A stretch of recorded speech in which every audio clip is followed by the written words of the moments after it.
Hi, I'm Jess, and welcome to Spooky Movie Club.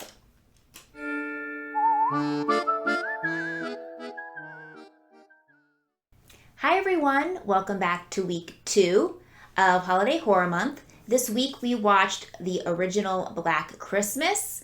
This was my second time watching it, and I picked up on some new things, so very excited to discuss all of that. I'm going to read the back of the box now, but if you want to skim ahead, I'll have timestamps below. Okay, Black Christmas. This is a long description. Here we go. The college town of Bedford is receiving an unwelcome guest this Christmas. As the residents of sorority house Pi Kappa Sigma prepare for the festive season, a stranger begins to stalk the house. A series of obscene phone calls start to plague the residents of the sorority, and it becomes clear that a psychopath is homing in on the sisters with dubious intentions. And though the police try to trace the calls, they discover that nothing is as it seems during this Black Christmas. Stuffed with extremely tense moments, chilling cinematography, amazing characters, and long-lasting dread, this genuine classic is completely deserving of every bit of respect and admiration it's picked up over the last 40 years. I completely agree with everything that last section just said. So, fun fact about the director Bob Clark, he actually went on to direct A Christmas Story, so he must really love Christmas and all genres within it. Yeah, that's my dog, if you can hear him snoring. Yeah, Black Christmas. So I was really excited to watch Black Christmas again this week. I really enjoyed the movie the first time we watched it, but I actually enjoyed it, I think, more during the second watch than I did the first time. Some things I picked up on this time that I really didn't notice the first time we watched it was I think they did an excellent job of introducing the characters at the beginning.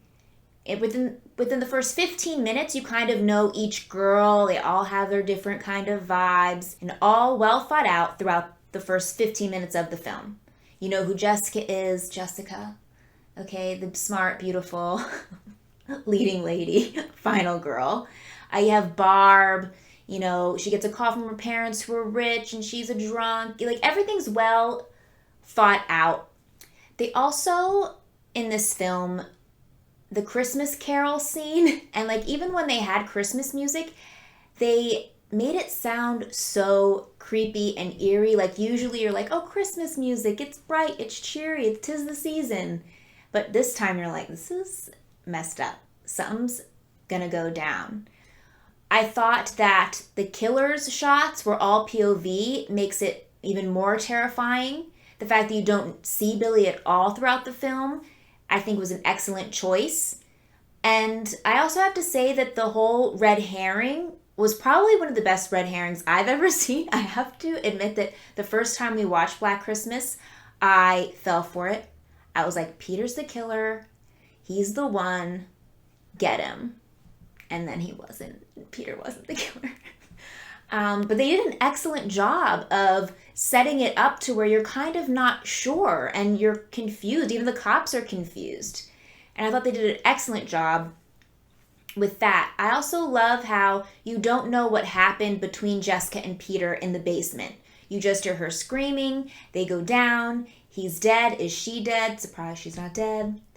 And they're trying to like wake her up, let her rest to find out what happened.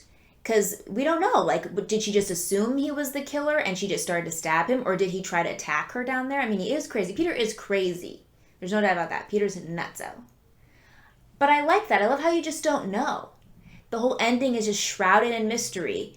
Billy's still in the house. Everybody leaves. Jessica's sleeping. Why did she kill Peter? Did she think Peter was the killer? You never know who Billy is, who he is. And his whole like vibe is just so creepy. I think it helps that you don't see him. You don't know what he looks like. It could be anyone. You could be on the street. That could be Billy. Oh, that could be Billy. Anybody could be Billy.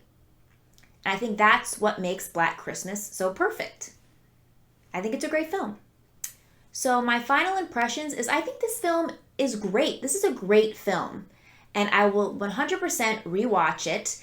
And I think that even if you're not like a huge fan of horror, just like generally good films, I think this is a must watch for everyone. This should be on everyone's list. You have to see Black Christmas. It is excellent. So for next week's spooky movie, let's see, we've already done comedy horror with Gremlins. We've done true horror slasher, the first slasher, with Black Christmas. Now we're going to go, I guess, unintentionally funny. So this week's spooky movie is Silent Night, Deadly Night 2. I've never seen this film. I've never seen the first film. But I'm told that they recap the entire first film within the second film. So there's no need to even watch the first one. All I know about this is the famous garbage day scene. That's honestly all I know about it. That's all I've seen with clips and everything. So I'm extremely excited to give Silent Night, Deadly Night 2 a watch. This is going to be a fun time. And I don't think it'll be scary, but I guess we'll see. So that just about wraps it up for this week's spooky movie discussion. Thank you all for watching. And if you want to join us on Thursdays for the viewing party of Silent Night, Deadly Night 2, or for the live discussions on Saturdays, I will leave links and times below. If you can make those, great. If not, no worries, because I'll be back here on Sunday with the review. Bye.